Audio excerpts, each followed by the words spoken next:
Tony and Dak, and in today's episode, we're going to episode 2 of our off-season deep dives, where we go through our top 6 picks of the NFL and give a little bit of a deeper dive into what they could be doing this off-season.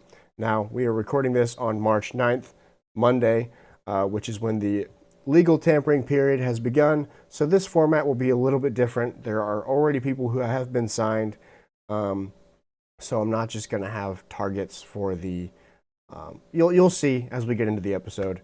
But for those of you that are new, this deep dive is going to be just exactly what I said. A deeper dive into what the Jets could be doing throughout the free agency, who their key unrestricted free agents are, and a little bit of a treat with a 3-round mock draft at the end.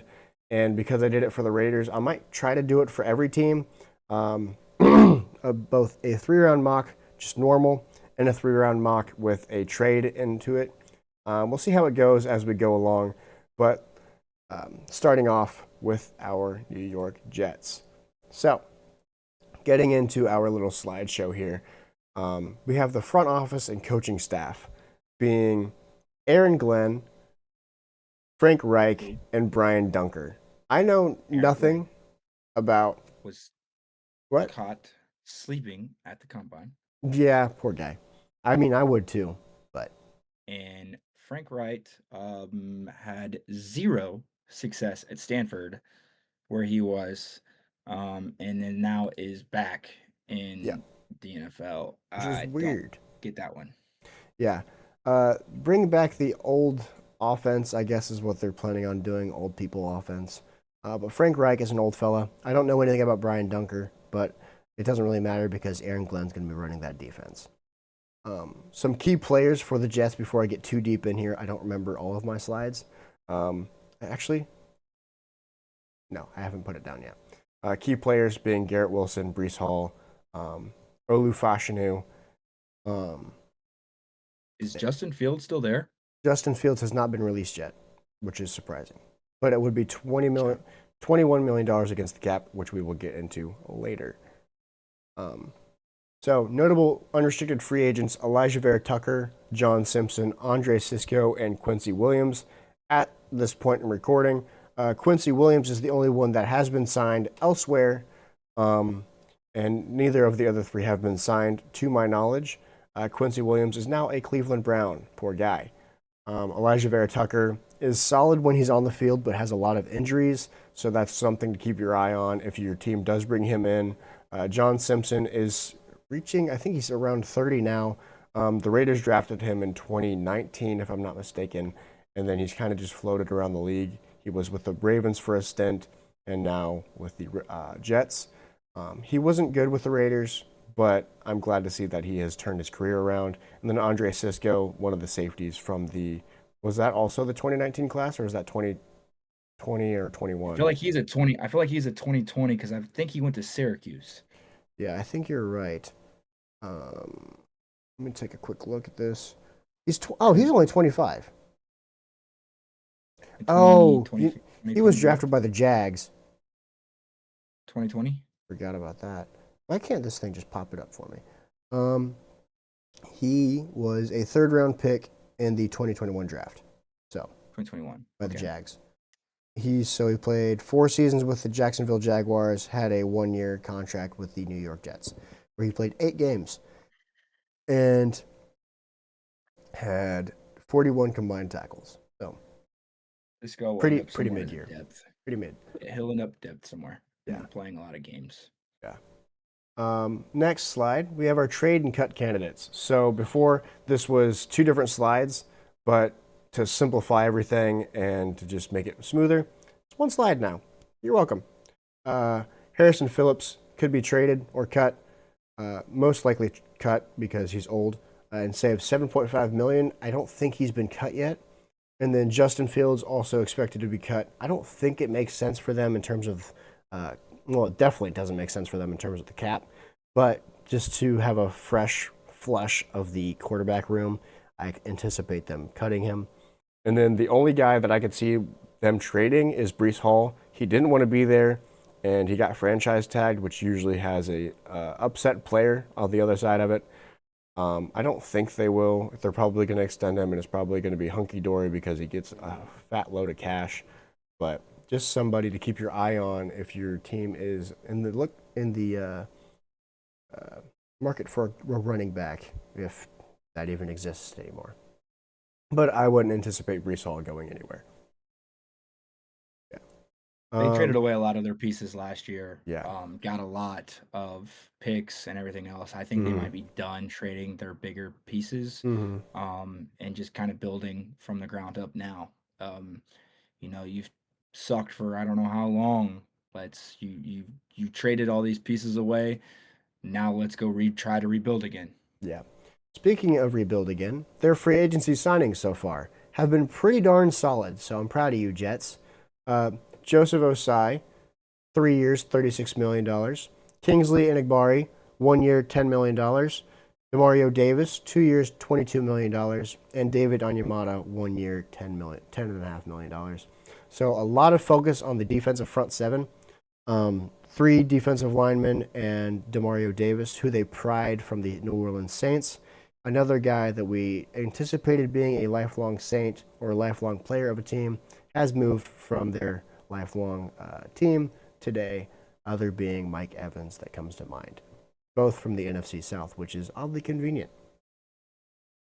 Next slide, we've got free Cam Jordan signed with the Falcons. He signed with the Falcons? Yeah. Wow. That's interesting. He's a trader. Another AFC South. Saints fans are not going to be happy about that. Free agency targets. So these are all players that, to my knowledge, have not been signed yet. We have Trayvon Diggs. They have not adjusted or they have not signed any corner, to my knowledge. And their cornerbacks are hurting. So why not bring in Trayvon Diggs, who we know when he's healthy and on the field can go and get that ball for you, because your defense had 0 interceptions last year.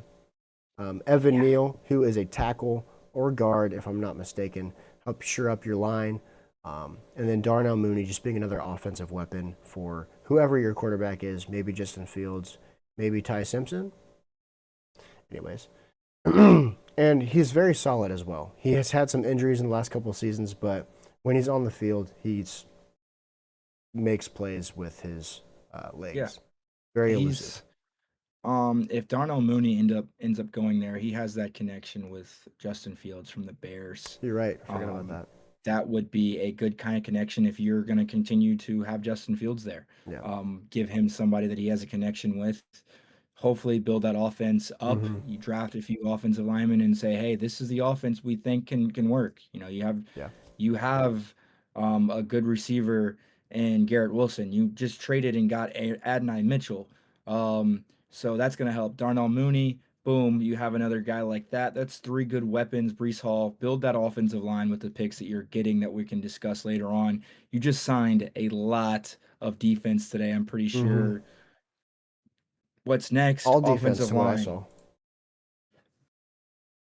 far. So very interesting to say the least from the New York Jets. But that also just tells me that Aaron Glenn was tired of his defense being bad. So let's get into the fun part, which is the 3-round mock drafts. So in the first one, we have no trades. This is just straight up. I might upset some Jets fans here because I have them taking David Bailey at number 2. I don't have Arvell Reese or Sonny Styles because I think the Jets need a bona fide edge rusher who knows his role, who knows how to play the position, and they don't need a project player. They need somebody who's going to come in and impact the team. David Bailey led all of college football last year with, was it 18.5 or 16.5 sacks? Where's he coming from?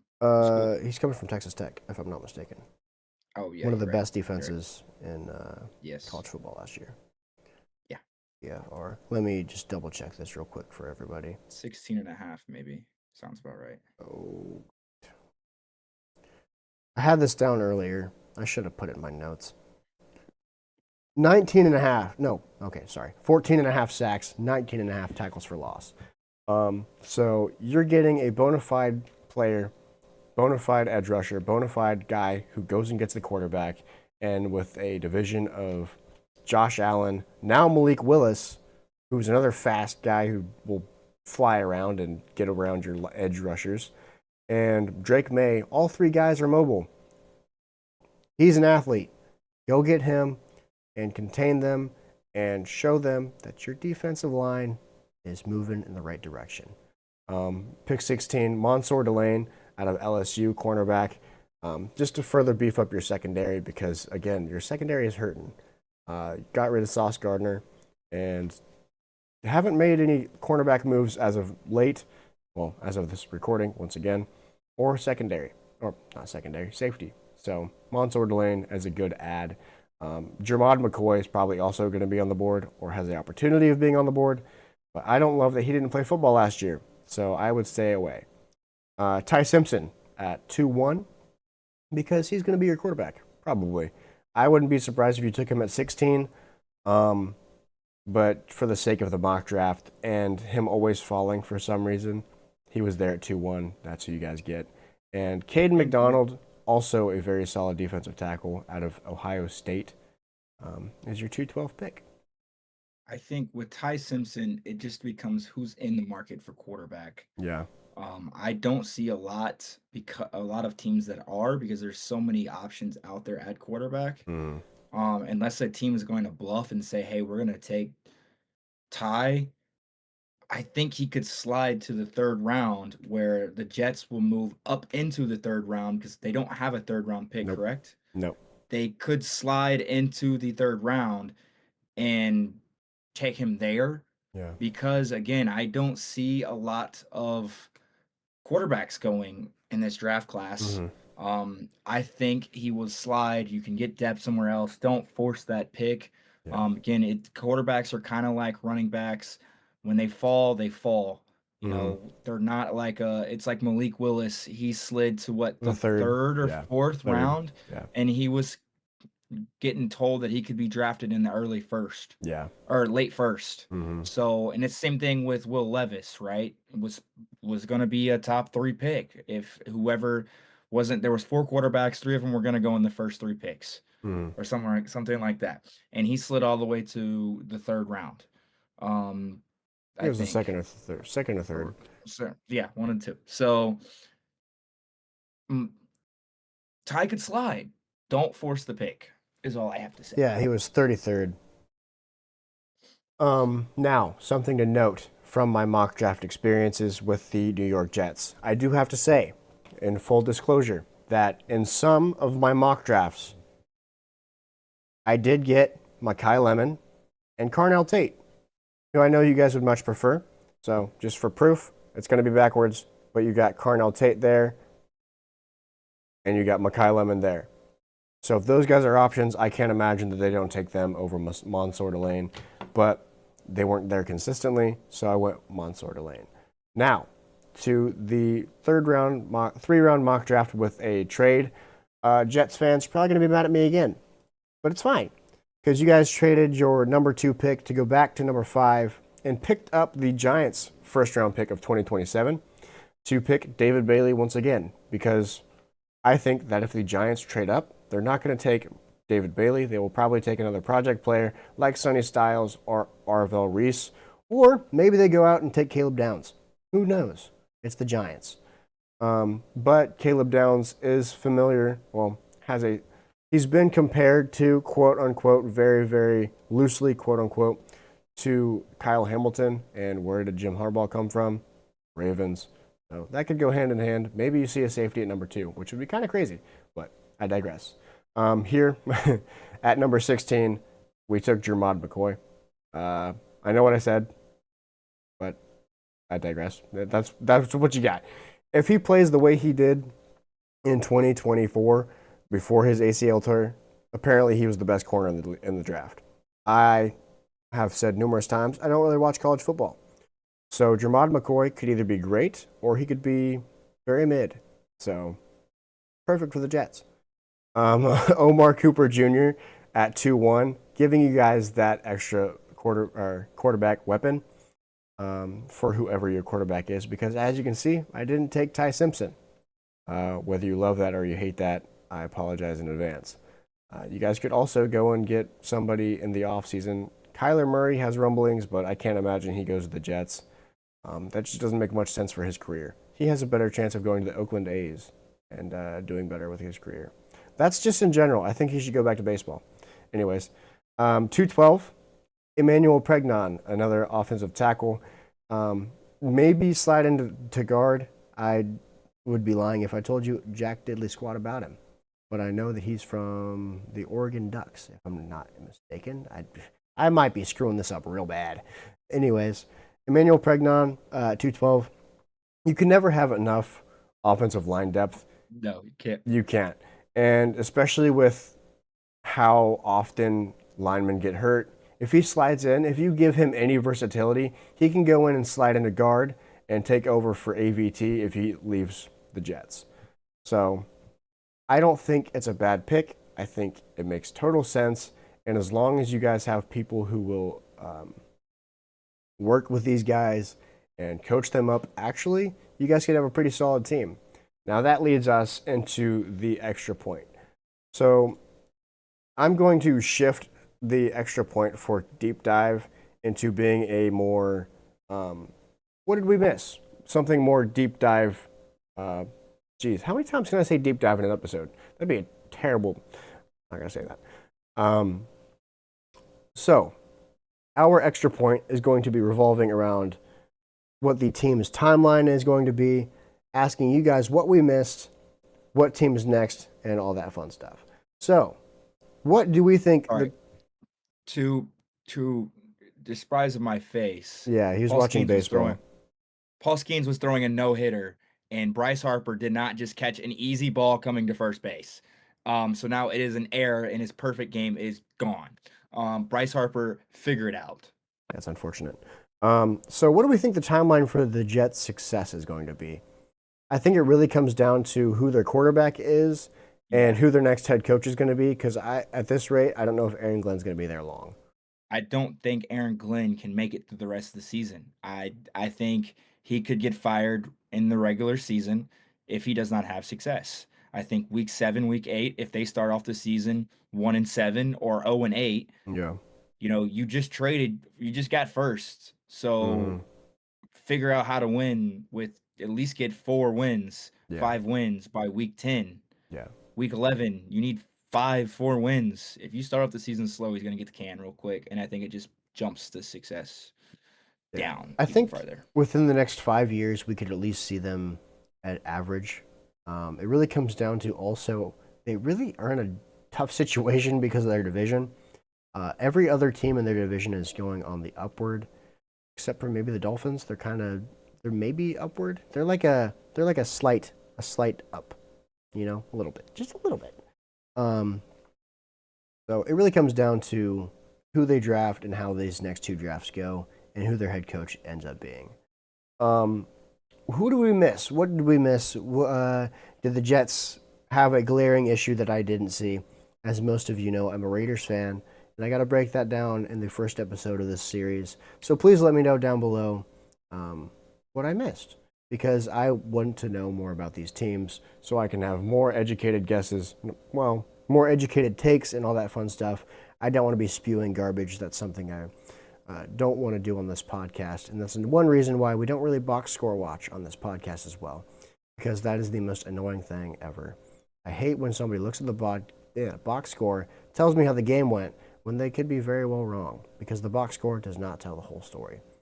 For those of you that are following with this series, was there a signing? Broncos re-signing J.K. Dobbins. Dude, another spot. That happened like 8 hours ago. What? Yeah, I saw that forever ago, dude. Compensation update. The Broncos are re-signing J.K. Dobbins. Dobbins was 27. Yeah, that's just the update. We already knew he was getting re-signed. Fired. Anyways, the next team on the deep dives offseason is the Arizona Cardinals, who my brother is a team of, so I might be asking him for some insight on who the Cardinals should take, all that fun stuff, what their insiders think, all that. It could be another Ty Simpson move. Could be. Jacoby Brissett is there. Don't forget about Gardner Minshew. He just got signed there too. That's fun. Anyways, don't forget to like, subscribe, comment, and share. let everybody know that we're dumb, maybe, about the Jets. Maybe we don't know anything about the Jets, and this should be thrown. Gangrene Nation. Yeah, Shout that is out. also a terrible nickname, dude. Gangrene is a disease. You want your fan base to be a disease? That's just not a good look. They are a disease. That's just not a good look. Everything is disease. That's just bad. Anyways, get a new nickname, please, because Gangrene Nation is icky. I hope you guys enjoyed. If you did, do all the things. Follow us down there too. And we'll see you guys in the next episode. Hopefully, maybe you decide that we're still viable of being listened to. Anyways, have a great week. See you guys Friday. Hopefully, if we're able to do things right. Peace.